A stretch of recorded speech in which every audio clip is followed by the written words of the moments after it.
ये वाक़या एक लड़की का है जो अमीर घराने की लड़की थी, और उस लड़की का अपना बयान ये है कि मेरा घर चूँकि अमीर था और मैं बहुत ही एडवांस लड़की थी और कोई मज़हबी थे तो मुसलमान, लेकिन कोई मज़हबी तौर तरीके हमारे घर में या फैमिली में नहीं थे, और मुझ पे भी यही था कि मैं मॉडर्न बन के और फैशनेबल बनकर और इस तरह बन के मैं रहूं और जीऊँ। मेरी गैदरिंग भी इसी तरह की थी। वो लड़की कहती है अचानक मेरी तबीयत ख़राब हो गई, मैं हॉस्पिटल चली गई और मैंने वहाँ अपना ब्लड टेस्ट करवाया। जब ब्लड टेस्ट करवाया तो फिर मैं रिपोर्ट लेने जब गई तो डॉक्टर से मैंने जब पूछा तो डॉक्टर ने मेरे पाँव तले ज़मीन निकाल दी कि कहा कि तुम्हें तो फ़लाँ फ़लाँ बीमारी है।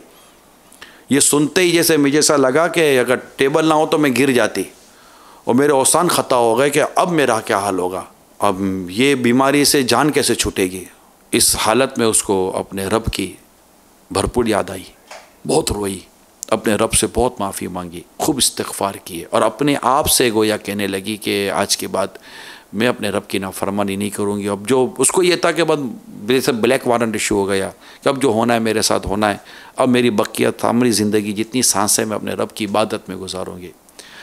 अब वो इबादत की तरफ आई, कुरान, तस्बीह, इबादत, रियाज़त और रब के हुज़ूर रोना, इस्तिग़फ़ार, ये मेरी ज़िंदगी का मामूल हो गया। मेरी सारी गैदरिंग सब मैंने ख़त्म कर दी कि बस अब मेरी ज़िंदगी की जो सांसें बाकी हैं मैं अपने रब की इबादत करूँगी।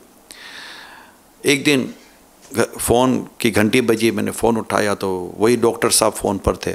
डॉक्टर साहब ने फ़ोन किया, कहा कि वो बेटी एक बात करनी है आपसे, एक भूल हो गई, और ये भूल भी नहीं कहेंगे, ये तो मुजरिमाना गफलत। तो यूँ कर करके डॉक्टर साहब बातें करते रहो। मेरे तो सांसें उखड़ने लगी कि ना जाने डॉक्टर साहब क्या मुझे ख़बर सुनाएंगे। तो डॉक्टर साहब ने कहा कुछ समझ नहीं पड़ी बेटा कि ये कैसे हो गया, होना नहीं चाहिए था, ऐसा कभी होता नहीं है मगर ये हो गया। डॉक्टर साहब क्या हुआ? क्या बेटा वो जो मैंने आपको जो रिपोर्ट दी थी ना वो आपकी नहीं थी, किसी और की रिपोर्ट थी, आपकी रिपोर्टें क्लियर है। वो है ना आ गई जहाँ तने बे जहाँ में आना क्या है, यानी बिल्कुल लड़की कहने लगी कि जैसे कि मुझे ऐसा लगा मैं बादलों में उड़ गई हूँ, मेरी वो खुशी की तो मेरी इंतहा ना रही, मेरा डिप्रेशन सब ख़त्म हो गया। और मैंने फिर फ़ोन बंद हुआ तो मैंने अपने आप से नीयत की कि इस गलत ख़बर की वजह से जो सही रास्ता मुझे मिला, तो आज ख़बर जब दुरुस्त मुझे मिली है तो मैं इस सही रास्ते को कभी नहीं छोड़ूंगी और मैं ज़िंदगी भर इसी रास्ते पर चलती रहूँगी।